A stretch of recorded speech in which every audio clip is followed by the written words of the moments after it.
In the kingdom of Erwin, a beautiful baby girl was born. The kingdom was known for its lush landscapes and enchanting forests, where magic seemed to linger in the air.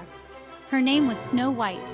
She was wrapped in a royal blanket, symbolizing her noble birthright, and she slept peacefully in a golden bassinet, a gift from the kingdom's finest craftsmen. Her skin was as white as snow, glowing with an ethereal light that seemed to come from within. Even as a newborn, she held a delicate white rose, a symbol of purity and innocence. Her lips were as red as roses, a striking contrast to her fair skin. The red rose placed near her lips was a testament to her beauty and the love that surrounded her. Her hair was as black as ebony, shining brilliantly in the sunlight. It was as if the night sky had bestowed its deepest hues upon her. She was a true princess, adorned with a tiny crown and surrounded by symbols of royalty like a scepter and a larger crown, signifying her future role in the kingdom. Snow White brought joy to the entire kingdom. Everyone loved her. The villagers celebrated her birth with grand festivities, cheering and dancing in the streets, grateful for the new light she brought into their lives. Sadly, my mother, Queen Isolde, passed away when I was very young. I often found solace in looking at her portrait and holding a piece of her jewelry, feeling her presence through these cherished items. The kingdom mourned with our beloved King Alaric.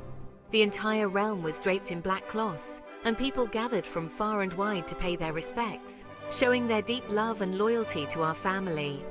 My father showered me with all the love in the world. He embraced me often, ensuring I never felt alone, and we shared many heartwarming moments that I hold dear to this day. Years passed, and King Alaric decided to remarry. He made this decision in the royal court, hoping to bring stability and a motherly presence back into our lives. He wanted Snow White to have a mother figure in her life. Together, they looked at portraits of Queen Isolde, reminiscing about the past while hoping for a brighter future.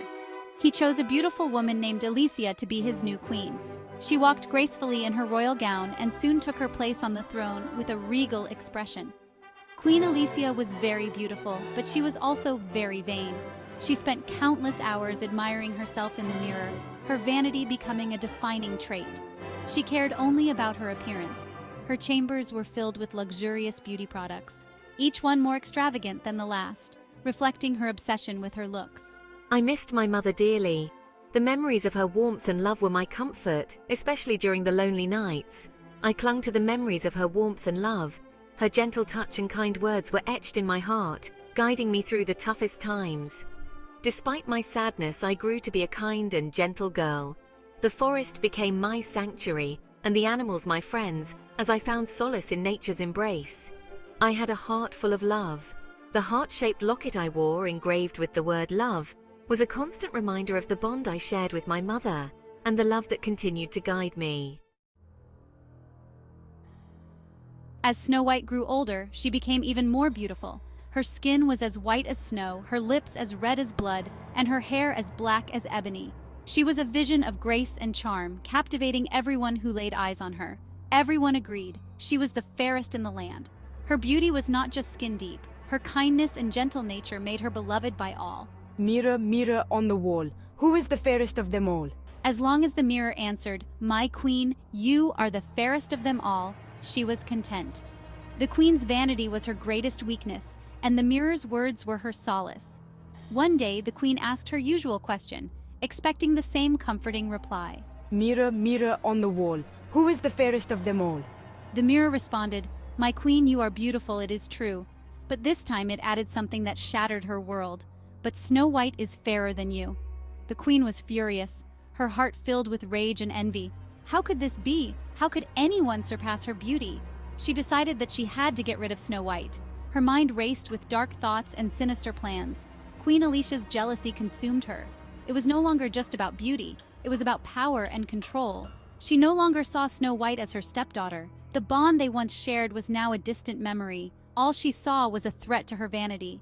The queen's heart hardened, and she vowed to eliminate the one who dared to outshine her. Queen Alicia devised a wicked plan. She called upon a huntsman. Take Snow White into the forest and kill her. Bring me back her heart as proof. The huntsman was horrified. He couldn't imagine harming an innocent girl. The huntsman led Snow White into the forest. He couldn't bring himself to hurt her. Snow White was terrified, alone in the dark woods. She ran as fast as she could. Thorns tore at her dress. Tears streamed down her face. She didn't know where she was going. S5, run away, child. The queen wants to harm you. Don't ever come back. The huntsman returned to the queen with a heavy heart. He brought her the heart of a wild boar, hoping she wouldn't notice the difference. Queen Alicia was pleased. She thought Snow White was dead. Snow White wandered through the forest until she came upon a charming cottage. She cautiously stepped inside. Everything was so small and tidy. 7 tiny plates were set on a table. 7 little chairs surrounded it. Exhausted, Snow White collapsed on one of the little beds. She fell into a deep sleep. Soon, the owners of the cottage returned. They were 7 dwarfs who worked in the nearby mines. The dwarfs were surprised to find me sleeping in their bed. I awoke and told them my story. They were sympathetic to my plight. Dwarf, you can stay with us. Back at the castle, Queen Alicia stood before her magic mirror. Mirror, mirror on the wall, who is the fairest of them all? To her horror, the mirror replied, Snow White lives. She is hidden away in the forest with 7 dwarfs as her protectors. It is still she who is the fairest.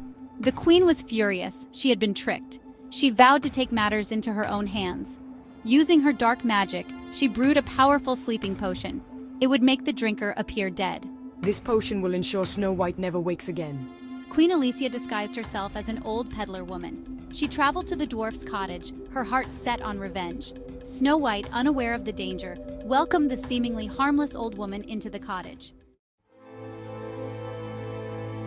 Such a lovely young lady, the queen croaked, offering Snow White a shiny red apple. Try this, my dear. It's a magic wishing apple. Well, maybe just one bite won't hurt. Narrator Snow White hesitated. The dwarfs had warned her not to speak to strangers, but the apple smelled so sweet, and Snow White was, after all, still so innocent. She took a bite and immediately fell to the floor, seemingly lifeless. The queen, triumphant, let out a cackle of glee. At last I am the fairest in the land. The dwarfs returned home to find Snow White seemingly dead. They were devastated. They fashioned a glass coffin for her, placing it upon a bed of flowers. They couldn't bear to bury their beloved Snow White beneath the ground. One day, a handsome prince named Caspian rode through the forest. The forest was filled with magical creatures and the air was thick with enchantment. He saw the glass coffin and the beautiful Snow White inside. Her beauty was unlike anything he had ever seen before. He was captivated by her beauty. Her skin was as white as snow, her lips as red as blood, and her hair as black as ebony. Who is this enchanting maiden? I must save her. She looks so peaceful yet so fragile. Prince Caspian was instantly smitten with Snow White. He felt a deep connection as if their fates were intertwined. He leaned down and kissed her. His kiss was gentle, filled with hope and love. Miraculously, the queen's spell was broken. The air around them shimmered with magic. The poisoned apple dislodged from Snow White's throat. It rolled away, losing its deadly power. She opened her eyes and smiled at the prince. Her eyes sparkled with gratitude and wonder. Oh, who are you, my savior? Your face is the first thing I see upon waking. The dwarfs rejoiced at Snow White's return. They danced and sang, their hearts filled with joy. They told her about the old peddler woman and her poisoned apple. They explained how the queen had deceived her. Snow White realized it was the queen who was responsible for her misfortune. Her heart ached with the betrayal. I will never fall for her tricks again. Thank you, dear prince. You have given me a second chance at life. And so Snow White was saved and the evil queen's plan was foiled. The kingdom was safe once more and love had triumphed over evil. Prince Caspian, determined to bring justice to the wicked queen, took Snow White back to his kingdom. Together they rallied their armies. They marched to Erwin and confronted the queen. Queen Alicia, your reign of terror ends today. Queen Alicia, her heart consumed by vanity and wickedness, stood no chance against their combined forces. She was quickly apprehended and brought before Snow White and Prince Caspian. Queen Alicia, I see the pain behind your actions. Your obsession with appearances has only brought you sadness and emptiness. S2, how dare you? You think you can defeat me? Snow White, though hurt by the queen's cruelty, also recognized the pain behind the queen's actions. She saw the emptiness in her eyes, the sadness that stemmed from her obsession with appearances. Snow White and Prince Caspian spared Queen Alicia's life. They banished her from the kingdom. hoping that she would one day learn that true beauty comes from within and find peace. May you find peace, Queen Alicia, and understand that true beauty lies within. With the queen gone, a new era dawned upon the kingdom of Erwin. Snow White and Prince Caspian were married. Their wedding was a grand celebration, with everyone in the kingdom invited. My people, we celebrate not just our union, but a new beginning for Erwin. Snow White became the new queen of Erwin. She ruled with kindness, compassion, and wisdom, never forgetting the lessons she had learned while living with the dwarfs. Snow White's story teaches us the importance of inner beauty. True beauty comes from within, from our kindness, our courage, and our love for others. No matter how beautiful someone may seem on the outside, it means nothing if their heart is filled with darkness. Despite the hardships she faced, Snow White never let the queen's cruelty extinguish her kind spirit. She emerged from her trials even stronger, her inner light shining brighter than ever. Snow White's story shows the power of love and kindness. Love conquers all. It can break even the strongest of spells. Snow White's love for the dwarfs and Prince Caspian's love for her helped to defeat the queen's evil. Snow White's tale reminds us that true beauty shines from within. It radiates outward, touching everyone around us. It's the light in our eyes, the warmth of our smiles, the compassion we show others. Let us all strive to cultivate the true beauty that lies within each of us. Like Snow White, let us share our kindness and love with the world. That is how we create our own happily ever afters. And that, my friends, is the end of our story. Thank you for listening. And remember, always be kind to one another.